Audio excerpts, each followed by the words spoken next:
Has anybody talked about mitosis before? Cell division? Maybe a little bit? Okay. Well, if you have your book, I will be referencing in chapter 4, and I'll put them up on the screen too, starting on page 143. If you don't, that's okay. Again, I will show you the pictures. So let's talk about what is mitosis. So here's just a brief introduction. Within the nucleus of the cell, that's the brain of the cell inside, it has a certain number of chromosomes. Why do we care about chromosomes? What's on a chromosome? Yeah, genetic material, that's right. That's how we make proteins. That's where we learn about how in the world, what makes a human, or what makes the specific organism that we're talking about. So, with the exception of sperm and eggs, those are sex cells. We'll talk about them next week. Every cell in the body has the same certain number of chromosomes. It's characteristic per organism, and they come in pairs. And one half of the pair comes from dad, the other half comes from mom. So within my body and my cells, each pair of my chromosomes has one from my mom and one from my dad. So, and we're talking in a biological sense, not the parent who may or may not be raising you. So, in humans, the number of chromosomes is 23. And then we have them in pairs. So that means every cell in our body has 23 pairs, which is 46. 23 used to be kind of hard to remember, but now we have this wonderful product called 23andMe. It's where you can do all sorts of genetic testing, and that seems to have made it a little bit more common. Now, every human gets 23 from mom, or from dad, 23 from mom, and those combined, you have 46 total chromosomes, 23 pairs, and from that one cell, which we'll talk about more next week, comes the entire person. How in the world does it happen? So, we have cell theory. Cell theory says, it tries to explain why this happens, that new cells aren't necessarily created, that every cell comes from some sort of pre-existing cell. So we're not just spontaneously generating life. It is coming from another live cell. It's a derivative. So within our human body, every cell that we have is a product of division of another cell. So, each one of our cells has to have the same number of chromosomes as the original. So, that would be 23 pairs, total of 46. You'll probably get tired of hearing me say that, but it's important. So, since it has to have the same number, the nucleus, which has our genetic material, can't just split in half, because then we only have 23 single chromosomes instead of 23 pairs, and that's a problem. So we have to have a way for the cell to divide, so it has to duplicate everything so that when it splits in half, we have the same number, the correct number of chromosomes. If anything goes wrong in this process, most of the time in a not embryo, so in a human, that's going to potentially result in a tumor of some sort. A lot of times the body can catch it before it goes anywhere, but errors in DNA replication result in tumors. So we're going to talk about mitosis, which is the general, most common cell division process. This occurs in all of our body cells with the exception of sperm and eggs. Not going to talk about those this week though. So some cells in the body replicate and divide more often than others. So let's kind of talk about how they determine that happening. So there are certain parts of your body that cells are just continuously being worn away, they're being sloughed off, they're just being lost, and so they're constantly being regenerated from other layers. Can anybody think of an example? Your skin. Skin is a fantastic example. Yes, and sometimes we take advantage of that and we try to exfoliate on purpose and make ourselves look younger or blemish free or things like that. Now, less obvious, but is also in the digestive tract. So, food has friction. Food and the digestive process is coming into contact with all of your entire GI tract on the inside, that lining. So as it's moving through, it's probably taking some of the surface with it. So it needs to be regenerated. Now, another way you can think of these is if you think about side effects of someone who's on chemotherapy. A lot of those side effects are because chemo targets rapidly dividing cells. So what's one of the first things you notice about someone who's on chemo? They're weak and they lose their hair. So hair follicles are generally regenerating.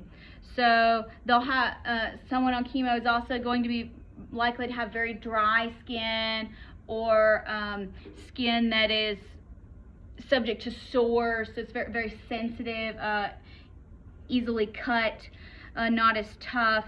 In the digestive tract, that's where you're going to see a lot of like the nausea, the vomiting. Sometimes they'll get sores in the mouth. It's very difficult, but that was one of the things I dealt with in practice, was trying to manage adverse effects of chemotherapy for patients.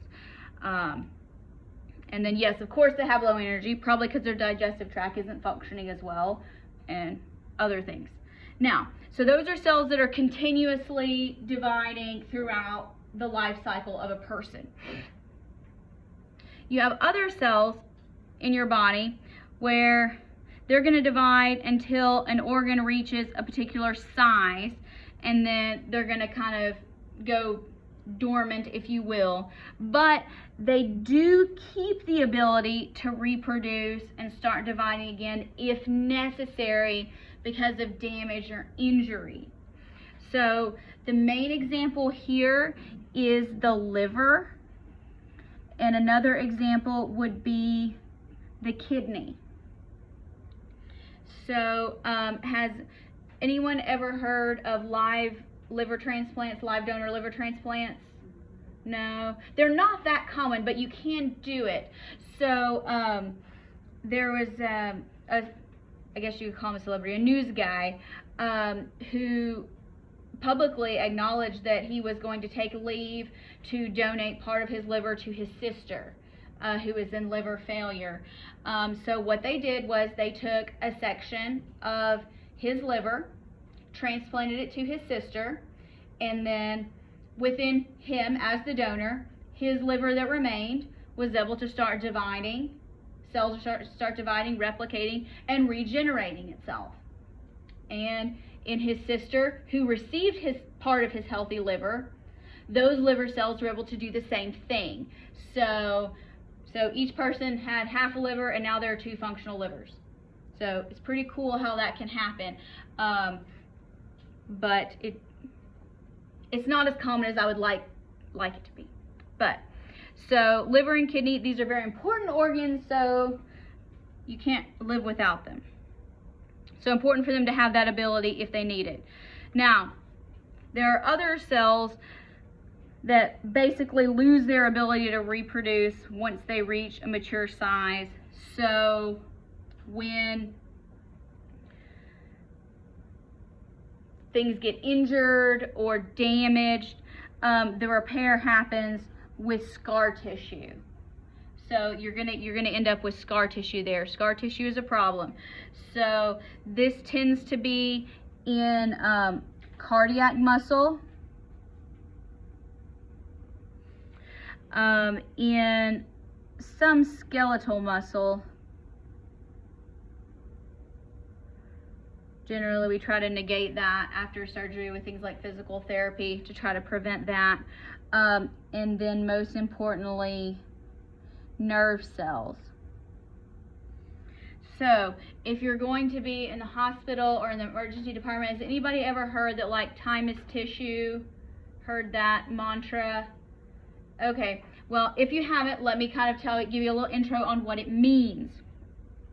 Someone coming into the ER or you know, on the ambulance with chest pain.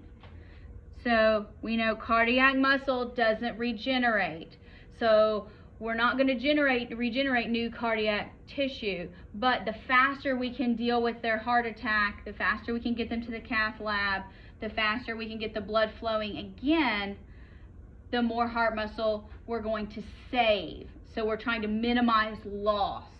So the faster amount of time, the less tissue that's lost. Same principle applies with a stroke. So let's say time is brain, time is tissue. The sooner, if it's a stroke that's caused by a clot, the sooner you can get them to break up that clot into the procedure, the less likely they are to have permanent mobility issues or issues resulting from a stroke. So also nerve cells, any type of brain damage, you know, think repeated concussions, things like that. The brain does not regenerate itself very well at all. All right, so why in the world should we divide? This is not a math problem, so nobody panic. It has to do with the surface area to volume relationship. So if you have a cell, cells are based on a circle. Now there's 3D, but half of the circle distance, that's called the radius. Okay, that's not on the test. But, so the volume increases by radius to the third power, while the surface area increases by the radius to the second power. Which one is bigger, surface or volume? Which one's going to get bigger faster? Volume, yes. There's no math, no calculations with that. So volume increases faster than the surface area. We need the surface area for gas exchange, nutrient exchange, things that the cell does, communicating with other cells. But when the volume increases, they kind of run out of space. So before the cells get too big and get ineffective because they can't pull in enough nutrients, oxygen, or get rid of waste fast enough, because that can also be an issue, they want to divide. So even in cells that are dormant, the process of cell division is still continuous. They're just kind of stuck in a phase. And so it's a circle. It's a circle. So they go from one phase directly into the next. Now, there are several stages and phases, and they'll kind of grade them gradually. We're going to kind of lump them together to make this as simple as possible, but depending on how you're looking, if you're looking at a picture or a slide, it may not, what your view may not look exactly like what the picture in the textbook says it is, because our phases represent a bit of a range of activity. So, or if you're looking at a cross section, you may not have the right kind of view. So let's talk about where to start. We start with interphase. This is where cells are going to hang out for most of their life. They are not actually dividing at this time. However, interphase also includes preparation for cell division. So there's kind of subphases within interphase. So let's kind of talk about this. Oh no.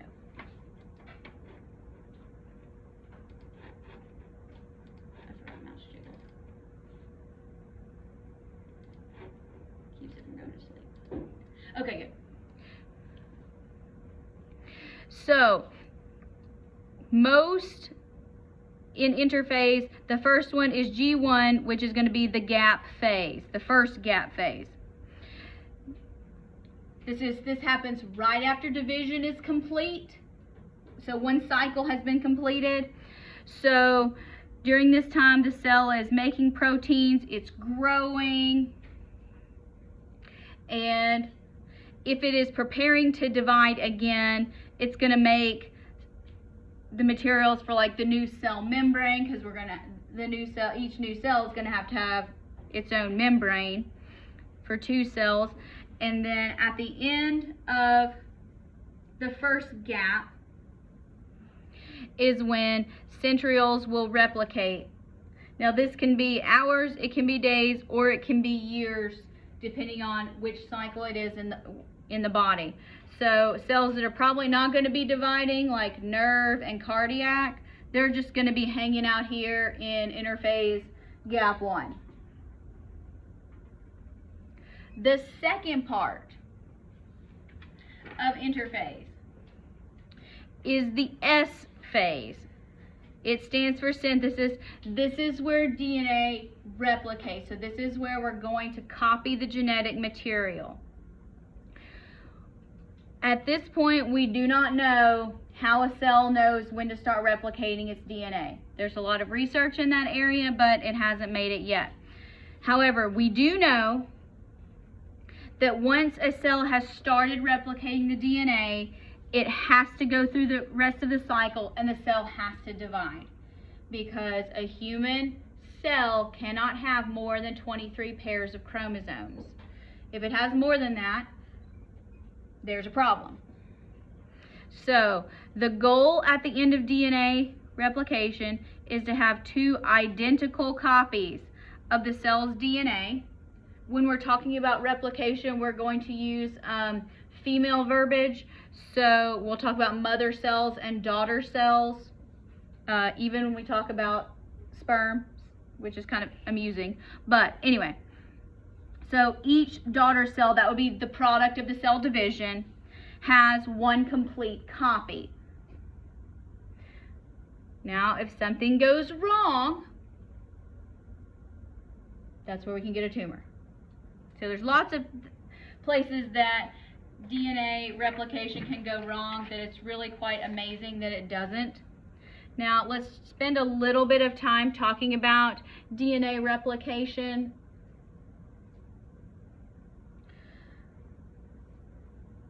What ends up happening is DNA, it's in the double helix, so it's wound up pretty tight. It's going to start to uncoil, so because it has to be in a straight line for it to replicate. And so it's going to uncoil, and you have your chromatin, which is your genetic material. The chromatin is what ends up making the nucleosome. But anyway, so chromatin, genetic material. It gets stretched out. So it gets stretched out because it's being used. So chromatin, when it's stretched out, it does not stain.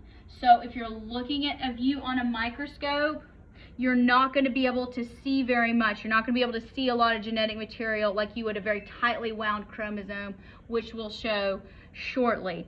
So they're not going to be very visible. Now, after it unwinds,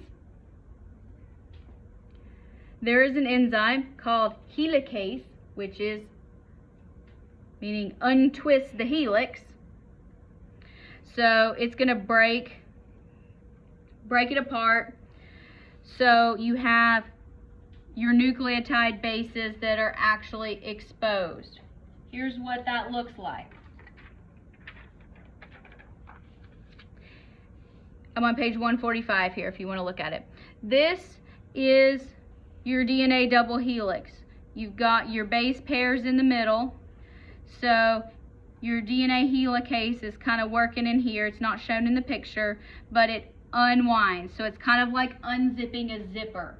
So it's breaking apart these connections. And what that leaves is two open strands that serve as a template. So where it's completely unraveled, that's called the replication fork, just like a fork in the road. It's the Y site there. Now, the different enzyme, which is DNA polymerase, so that's a DNA builder, it's going to use the old strain that's been broken apart to be the template. And so from your parent here, so this is one old strain, this is another one, here's your DNA polymerase, and it starts putting the puzzle back together. And as it does that, then it's going to rewind again. But how does it know how to put the puzzle together? Have y'all talked about protein synthesis or anything yet? No. Base pairs? No. Okay. I will give you a very brief overview.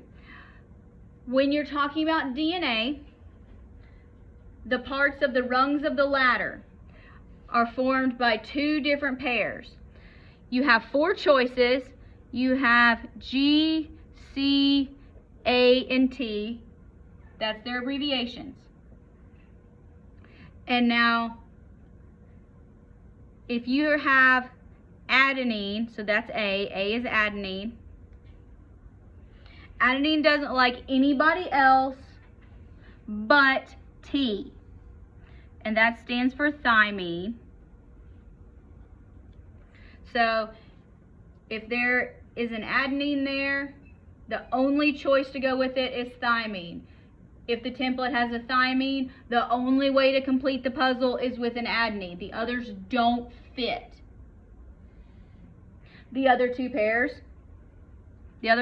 up exclusively as well. C stands for cytosine, and G stands for guanine.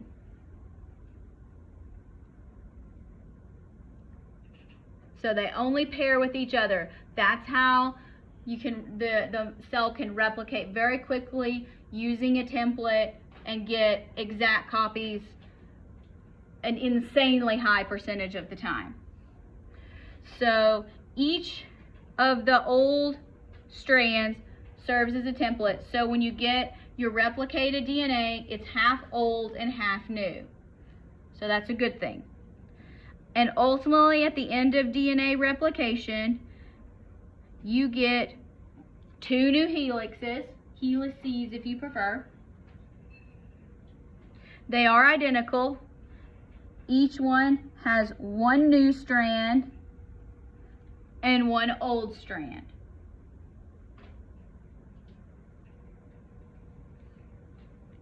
Then the histone proteins that you have, get back with it, start to kind of fold it up again. You make new ones because you have twice as much DNA now, so you need new ones. The other thing that's happening in the synthesis phase is you have microtubules. So they're kind of like scaffolds, construction type things. They're going to start to form, and they're going to be what actually pulls the cell apart later. So we're forming them and we're preparing, but they're not actually doing anything really right now. After the synthesis has occurred, there is a second gap. So this is the second gap phase. Again, we're still in interphase. The cell is not actually dividing yet. It will be very soon. But the second gap is very brief. It does not last long at all. The enzymes and everything else that's needed for division, they're made and they start to get in position. The membrane parts that are going to be needed go up to the cell surface so that they can just jut in right when they're needed. So generally, a cell that is in interphase here is going to look something like this. It still has a nucleus in the middle. Within the nucleus, the DNA is going to look very light. So you're going to have some replicated strands, and they're not going to stain well. So if you're looking at it on a microscope, it's not really tightly wound. At this point, the DNA is replicated, and it's referred to as chromatin. Chromatin, chromosomes, chromatids, they're all going to start sounding really familiar. They're all similar but different, which makes things fun. All right, so in the middle, we still have our nucleus, so we still have the nuclear membrane. And then at last, you also have these little things that look like plugs, maybe. Anyway, these are called the centrioles. And what the centrioles are going to do is they're going to anchor and pull the cell apart. That's going to be the anchor to get new cells. So let's see if I can find a picture here. Here we go. Let's look at this photo in the book, which may or may not be in good focus. So here you have two pairs of centrioles. Normally you just have two, so not two pairs. You have your chromatin, which is going to be your mostly unwound, kind of loose DNA. The nucleolus is still there because you still need it to make ribosomes for protein synthesis. The nucleus is still intact. You still have the plasma membrane. Now, if you look here at a cell in interphase, this is under a microscope, you can't really see the genetic material because it's all kind of not tightly wound, it's spread out, so you can't see defined chromosomes. You can't really see a whole lot there. You're like, oh, it's a cell. This is probably what you're going to see most of the time when you look at a cell under a microscope that's in interphase of some sort. Now, once that happens, things start to move real fast.